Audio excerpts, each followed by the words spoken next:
బేతాళ కథలు అనంతుడి ఆంతర్యం. పట్టు వదలని విక్రమార్కుడు చెట్టు వద్దకు తిరిగి వెళ్ళి చెట్టుపై నుంచి శవాన్ని దించి భుజాన వేసుకొని ఎప్పటిలాగే మౌనంగా శ్మశానం కేసి నడవసాగాడు. అప్పుడు శవంలోని బేతాళుడు, రాజా, నువ్వు ఎవరి మేలు కోసం ఇంతటి కష్టసాధ్యమైన కార్యానికి పూనుకున్నావో నాకు బోధపడడం లేదు. కొందరు వ్యక్తులు మొదట మేలు తలపెట్టినా చివరికి వచ్చేసరికి అందుకు విరుద్ధంగా వ్యవహరిస్తారు. నువ్వు అటువంటి వాడివేమో ఆత్మపరిశీలన చేసుకోవడానికి వీలుగా నీకు అనంతుడి కథ చెబుతాను, శ్రమ తెలియకుండా విను అంటూ ఇలా చెప్పసాగాడు. వింధ్యవర్ధని రాజ్యానికి రాజు అశోకవర్ధనుడు. అతని రాజ్యానికి దక్షిణ దిశగా నైమిసారణ్యం ఉండేది. అందులో సిద్ధయోగి అనే మునేశ్వరుడు గురుకులం నడిపేవాడు. సిద్ధయోగికి తెలియని ధర్మశాస్త్రాలు గాని వీర విద్యలు గాని లేవు. అందుకే ఎందరో రాజులు తమ బిడ్డలను సిద్ధయోగి వద్ద శిష్యులుగా చేర్పించడానికి ఇష్టపడేవారు. అశోకవర్ధనుడు కూడా తన కుమారుడైన హర్షవర్ధనుడిని సిద్ధయోగి సమక్షానికి తీసుకుపోయి, మునీశ్వర, నా కుమారుడిని శిష్యుడిగా స్వీకరించి భావి మహారాజుగా తీర్చిదిద్దండి అని కోరాడు. సిద్ధయోగి అందుకు సమ్మతించాడు. అదే సమయానికి పురుషోత్తముడు అనే రైతు తన కుమారుడైన అనంతుడిని సిద్ధయోగి వద్దకు తెచ్చి, మహానుభావ, నా కుమారుడికి వేద విద్యల పట్ల వీర విద్యల పట్ల ఆసక్తి ఎక్కువ. అందుకే మీ వద్దకు తీసుకువచ్చాను. శిష్యుడిగా స్వీకరించి మంచి భవిష్యత్తును ప్రసాదించండి అని కోరాడు. సిద్ధయోగి అనంతుడిని కూడా శిష్యుడిగా స్వీకరించాడు. హర్షవర్ధనుడు, అనంతుడు గురువు చెప్పే విద్యల పట్ల అమితమైన శ్రద్ధ చూపేవారు. సిద్ధయోగి వారిరువురు సమ ఉజ్జీలని గ్రహించాడు. అయితే హర్షవర్ధనుడు ప్రతిసారి అనంతుడిని మించి ప్రతిభ కనబరచాలని ఆరాటపడేవాడు. అనంతుడు మాత్రం హర్షవర్ధనుడిని రాజకుమారుడిగా గౌరవించేవాడు, అభిమానం చూపేవాడు.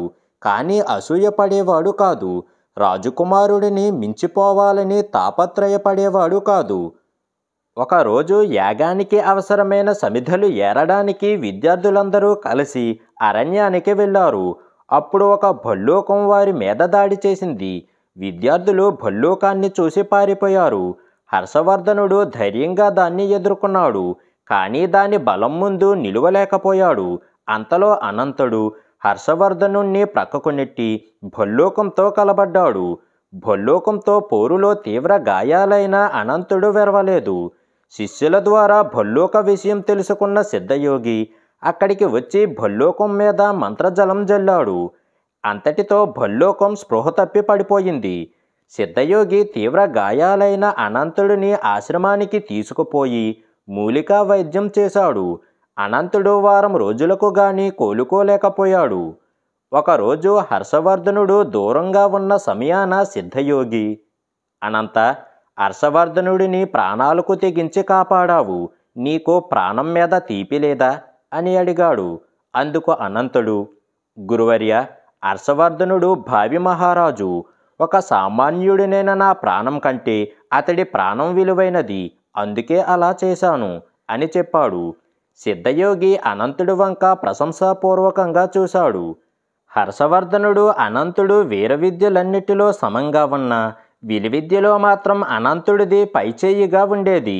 ఆ విషయంలో హర్షవర్ధనుడికి తీవ్రమైన అసంతృప్తి ఉండేది. అందుకే అనంతుణ్ణి మించి ప్రతిభ కనబరచటానికి తీవ్రమైన కృషి చేసేవాడు. ఒక పర్యాయం సిద్ధయోగి విద్యార్థులను 2 జట్టులుగా విడగొట్టి విలువిద్య పోటీ పెట్టాడు. చివరిగా హర్షవర్ధనుడు, అనంతుల మధ్య పోటీ జరిగింది.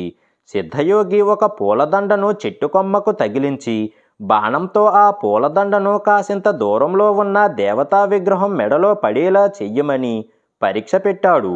అంతేకాదు, పూలదండలోని ఒక పువ్వు కూడా నేలరాదని షరతు కూడా పెట్టాడు. క్లిష్టమైన ఆ పరీక్షలో ఎవరు నెగ్గుతారోనని శిష్యులందరూ ఆసక్తి కనబరిచారు. తొలుత హర్షవర్ధనుడు వేసిన బాణం సూటిగా పోయి పూలదండను తాకింది. మరుక్షణం పూలదండ వెళ్ళి దేవతా విగ్రహం మెడలో పడింది. ఒక్క పువ్వు కూడా నేలరాలలేదు. తరువాత అనంతుడు వేసిన బాణం పూలదండను సరిగ్గా దేవతా విగ్రహం మెడలో పడేలా చేసింది. కానీ కొన్ని పూలు నేలరాలాయి. సిద్ధయోగి హర్షవర్ధనుడిని విజేతగా ప్రకటించాడు. ఆ రాత్రి విద్యార్థులందరూ నిద్రించాక సిద్ధయోగి అనంతుడితో, అనంత, నీవు పోటీలో కావాలనే ఓడిపోయావని నేను గ్రహించాను. ఎందుకలా చేశావు అని ప్రశ్నించాడు. అందుకు అనంతుడు, గురుదేవా, హర్షవర్ధనుడు విలువిద్యలో నాకంటే తక్కువగా భావించి ఎక్కువగా బాధపడుతున్నాడు. అతనిలో ఆత్మవిశ్వాసం నింపడానికి నేను కావాలని ఓడిపోయాను అని చెప్పాడు. సిద్ధయోగి అనంతుడి వంక మెచ్చుకోలుగా చూశాడు. విలువిద్య పోటీలలో తను గెలుపొందాక హర్షవర్ధనుడు అనంతుడిని చిన్నచూపు చూడసాగాడు. తోటి విద్యార్థుల దగ్గర తనంతటి గొప్పవాడు లేడని, అనంతుడి లాంటి 10 మందిని ఏకకాలంలో ఓడించగలనని గొప్పలు చెప్పుకోసాగాడు. అందుకు అనంతుడు బాధపడేవాడు కాదు. కానీ నిజం తెలిసిన సిద్ధయోగి మాత్రం బాధపడేవాడు. ఒక పర్యాయం సిద్ధయోగి అనంతుడిని చేరబిలిచి, నాయన, నా దగ్గర ఉన్న శిష్యులందరిలో నీవు ఉత్తముడివి, నాకు ప్రియతముడివి.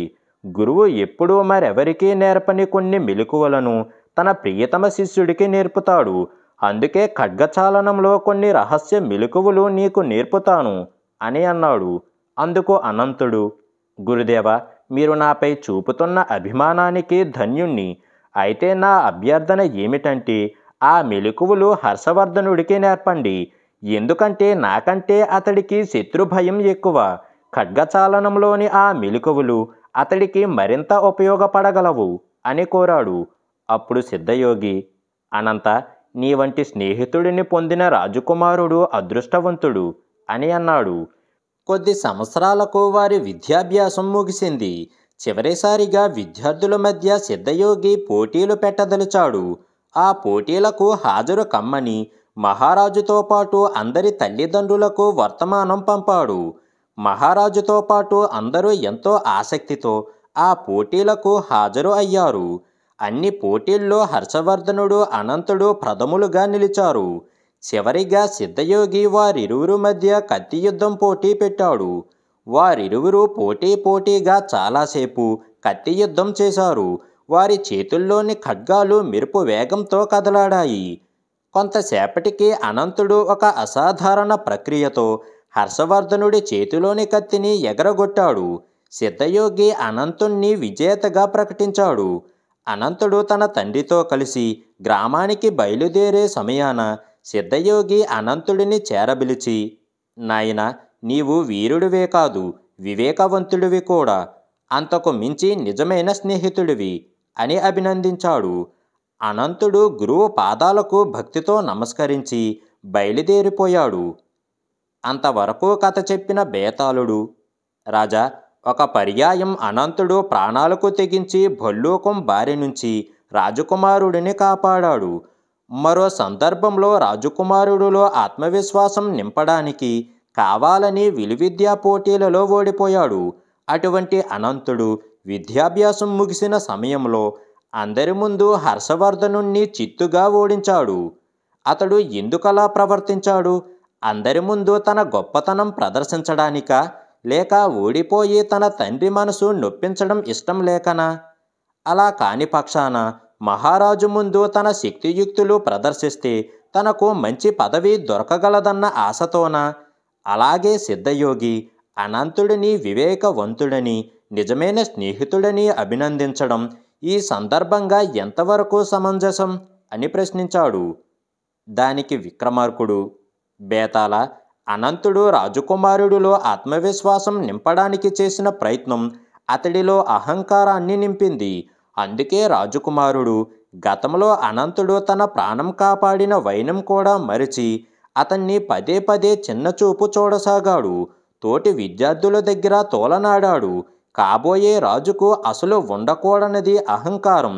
రాజు అహంకారం అతనికే కాదు, రాజ్యానికి కూడా చేటు తెస్తుంది. అది గ్రహించబట్టే అనంతుడు హర్షవర్ధనుడిలోని తనను మించినవాడు లేడన్న అహంకారం పారద్రోలడానికి అతన్ని ఓడించాడు. అంతేకాదు, తండ్రిని సంతోషపెట్టడానికి గాని, రాజు మెప్పు పొంది పదవి సంపాదించడానికి గాని ఎంతమాత్రం కాదు. నిజమైన స్నేహితుడు తన మిత్రుడు ఉన్నతిని కోరుకుంటాడే గాని పతనాన్ని కాదు. ఆ విషయం అవగతం చేసుకోబట్టే సిద్ధయోగి అనంతుడిని వివేకవంతుడని, నిజమైన స్నేహితుడని ప్రశంసించాడు అని చెప్పాడు. రాజుకి ఈ విధంగా మౌనభంగం కలగగానే బేతాళుడు శవంతో సహా మాయమై తిరిగి చెట్టెక్కాడు. రహస్యం. పట్టు వదలని విక్రమార్కుడు చెట్టు వద్దకు తిరిగి వెళ్ళి చెట్టుపై నుంచి శవాన్ని దించి భుజాన వేసుకొని ఎప్పటిలాగే మౌనంగా శ్మశానం కేసి నడవసాగాడు. అప్పుడు శవంలోని బేతాళుడు, రాజా, నీవు ఇలా శ్రమపడడానికి కారణం రహస్యమైనదిగా కనబడుతుంది. కానీ కొన్ని రహస్యాలు మహాదారుణమైనవి.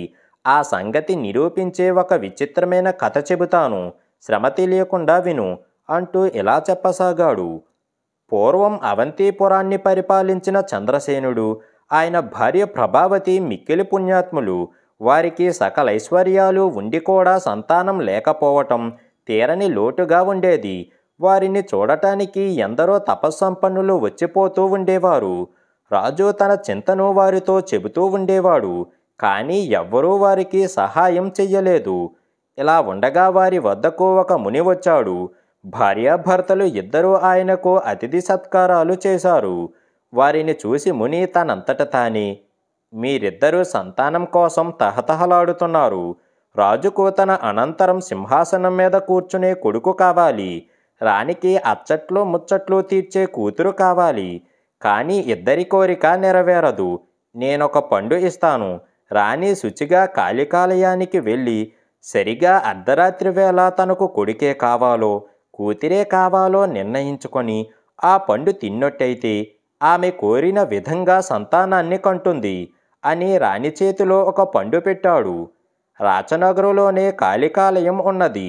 ఆ రాత్రి రాణి స్నానం చేసి అర్ధరాత్రికి ముందే కాళికాదేవికి ఎదురుగా కూర్చొని తనకెలాంటి సంతానం కావాలో నిర్ణయించుకొన ప్రయత్నించింది.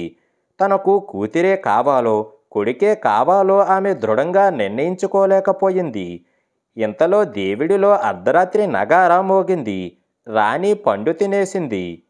కాలక్రమాన రాణి గర్భాన ఒక కొడుకు పుట్టాడు. రాణి చాలా సంతోషించింది.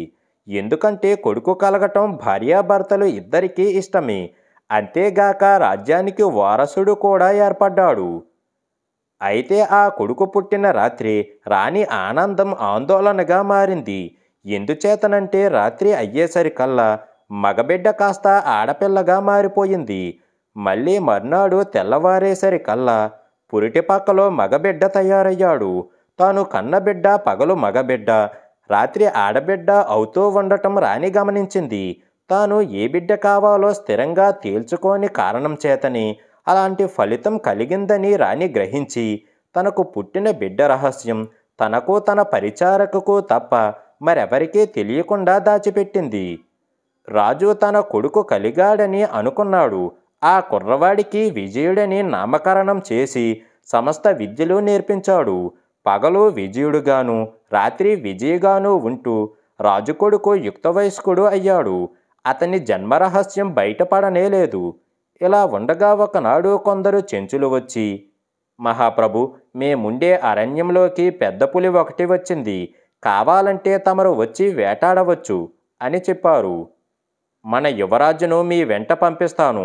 వాడు విలువిద్యలోనూ ఖడ్గ విద్యలోనూ ఎంతో నిపుణుడై ఉండి కూడా ఇంతవరకు అరణ్యానికి వేటకు పోలేదు అన్నాడు రాజు.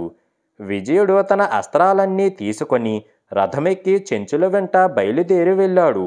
రోజల్లా అందరూ కలిసి వేటాడారు. విజయుడు సాయంకాలం వేళ పులిని కొట్టాడు. అతడు చెంచులను అరణ్యంలో వదిలేసి తన వెంట వచ్చిన కొద్ది భటులతో ఇంటి ముఖం పట్టాడు. సూర్యాస్తమయం కాబోతున్న సమయంలో తలవని తలంపుగా ఒక మదపటేనుగు రాజకుమారుడి రథానికి ఎదురుగా పరిగెత్తుకుంటూ వచ్చింది. విజయుడి పరివారం చెదిరి పారిపోయారు. ఏనుగు విజయుణ్ణి తన తొండంతో పట్టి ఎత్తి అరణ్యానికి అడ్డం పడి పరిగెత్తసాగింది. దాని తొండంలో చిక్కిన విజయుడు ఏమీ చెయ్యటానికి అసహాయుడైపోయి కేకలు పెట్టసాగాడు. ఆ కేకలను రత్నగిరి రాజకుమారుడు వసంతుడు విన్నాడు. అతను కొద్ది రోజుల క్రితం వేటకు వచ్చి అరణ్యం మధ్య ఒక చిన్న కొండపైన గుడారం వేసుకొని ఉంటున్నాడు. నిద్రపోతున్న వసంతుడికి ఎవరో కేకలు పెట్టడం వినిపించింది. కంఠం స్త్రీ కంఠంలాగా ఉన్నది. ఆ కంఠం కూడా తనకు సమీపంగా వస్తున్నట్లు తోచింది. ఎవరో అనాథ స్త్రీని దొంగలు పట్టుకున్నారనుకొని వసంతుడు కత్తి పట్టుకుని గుడారం బయటికి వచ్చాడు. కొండకిందుగా ఏనుగు పరిగెత్తుకు వస్తూ ఉండటము, దాని తొండంలో మనిషి ఉండటము కనిపించింది. వసంతుడు లేడిలాగా కొండ కిందికి దూకుతూ వెళ్ళి తన కత్తితో మదపటేనుగు తొండాన్ని ఒక్క వేటున నరికాడు. తొండం కింద పడింది. ఏనుగు అరణ్యంలోనికి పారిపోయింది. కింద పడిన విజయను లేవదీసి భుజాన వేసుకుని వసంతుడు తన గుడారానికి తెచ్చాడు. ఆహా, ఎంత అందంగా ఉన్నావు! ఎవరు నువ్వు? ఈ అరణ్యం మధ్య ఏనుగువాత ఎలా పడ్డావు? నీ వస్త్రాభరణాలు చూస్తే ఏ రాజభవనంలోనో ఉండవలసిన దానివే అన్నాడు వసంతుడు. నేను అవంతిపుర రాజకుమార్తెను. నా పేరు విజయ. నేను సపరివారంగా మా నగరానికి పోతూ మదపటేనుగు బారి పడ్డాను. దాని నుంచి కాపాడిన మీ రుణం ఎలా తీర్చుకోను అన్నది విజయ. నేను రత్నగిరి రాజు కొడుకును. నా పేరు వసంతుడు. నన్ను పెళ్ళాడినట్టయితే నీ రుణం తీరిపోతుంది అన్నాడు వసంతుడు. అలాగే పెళ్ళాడతాను. మీ ఇంటికి వెళ్ళి మన పెళ్ళికి మీ తండ్రిని ఒప్పించి మంచి ముహూర్తం చూసి మా దేశానికి బయలుదేరి రండి. ఈ దగ్గరలో ఏదన్నా కోనేరు ఉన్నదా? వెంటనే వెళ్ళి స్నానం చెయ్యాలి అన్నది విజయ. ఆ మలుపులోనే చక్కని కోనేరున్నది. స్నానం చేసిరా, నేనిక్కడే ఉంటాను అన్నాడు వసంతుడు. విజయ వెళ్ళిపోయింది. ఆమె అందాన్ని మాటిమాటికి తలుచుకుంటూ ఆమె తనను పెళ్లాడటానికి ఒప్పుకున్నందుకు మురిసిపోతూ వసంతుడు ఆమె కోసం చాలాసేపు ఎదురుచూస్తూ ఉండిపోయాడు. తూర్పున అరుణోదయం అయినా కూడా ఆమె తిరిగి రాలేదు. వసంతుడు ఆందోళనపడి కోనేటి వైపు వెళ్ళి దాని ఒడ్డున స్నానం చేసి ఒళ్ళు తుడుచుకుంటున్న విజయుణ్ణి చూశాడు. ఎవరు నువ్వు? ఇక్కడికి స్నానం చెయ్యవచ్చిన రాజకుమార్తె ఏమయ్యింది అని అతను విజయుణ్ణి అడిగాడు. నువ్వు మాట్లాడేది మా చెల్లెలు విజయ గురించి అయి ఉండాలి. ఆమె ఇంతకు ముందే మా పరివారంతో వెళ్ళిపోయింది. నేనామె అన్నను. ఇద్దరము కవల పిల్లలం అన్నాడు విజయుడు. విజయుడు వసంతుడితో కాసేపు మాట్లాడి తన దుస్తులు ధరించి వసంతుడి దగ్గర సెలవు పుచ్చుకొని కొండ దిగి వచ్చేశాడు. అతను కొద్ది దూరం నడిచేసరికల్లా అతని పరివారం అతనికి ఎదురు వచ్చారు. మరి కనిపించడనుకున్న రాజకుమారుడు తిరిగి కనిపించేసరికి వారి ఆనందానికి మేరలేదు. వాళ్ళు తిరిగి వచ్చే సమయంలో విజయుడికి ఒక స్త్రీ ఆర్తనాదం వినిపించింది. విజయుడు తన రథాన్ని అటుకేసి పరిగెత్తించి అరణ్యంలో ఒక యువతిని బలాత్కరించే ఒక పురుషుణ్ణి చూసి ముందు వెనక చూడకుండా ఒక్క వేటుతో ఆ పురుషుడి తల నరికేశాడు. భయకంపితురాలై ఉన్న ఆ యువతి విజయుడి చేతుల్లో మూర్ఛపోయింది. ఇంతలోనే కొందరు భటులు పరిగెత్తుకుంటూ వచ్చి, మా రాజకుమార్తెకు ఏం జరిగింది? మా సేనాపతిని చంపింది ఎవరు అని అడిగాడు.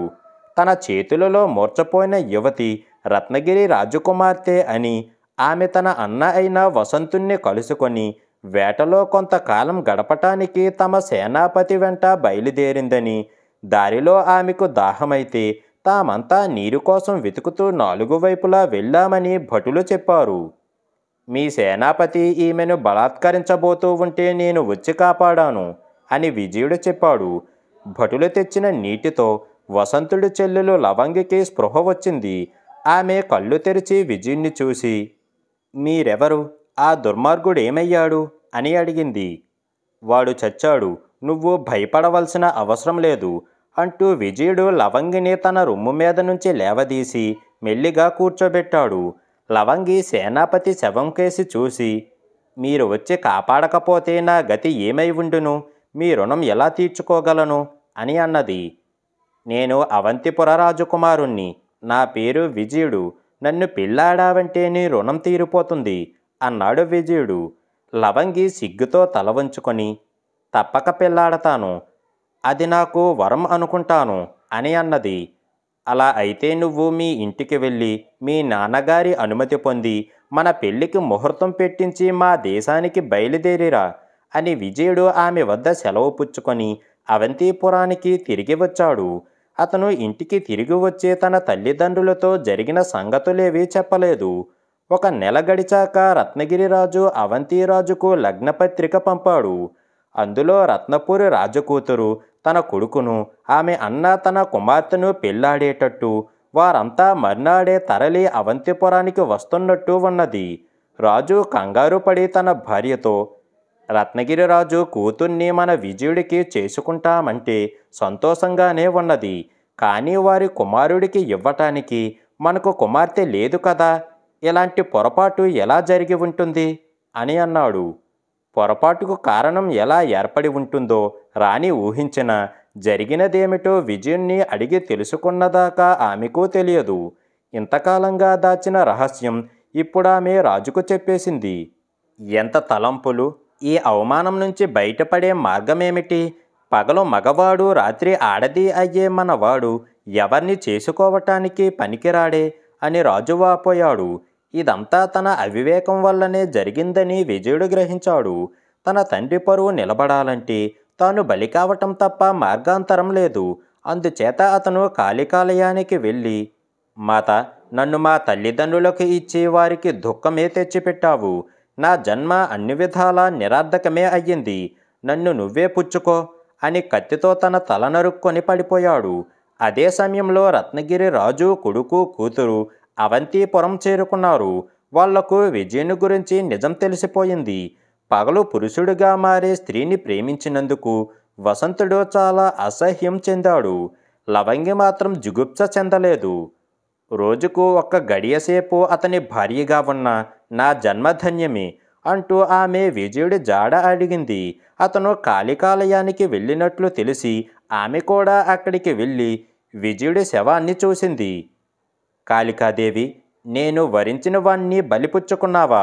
మమ్మల్నిద్దరినీ నువ్వే ఏకం చెయ్యి అంటూ విజయుడి కత్తి తీసుకొని లవంగి తన తల నరుక్కోబోయింది.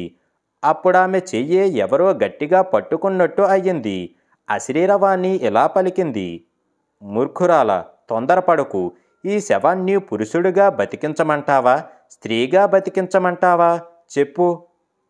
బేతాళుడు ఈ కథ చెప్పి, రాజా, లవంగి ఏమని కోరటం భావ్యంగా ఉంటుంది?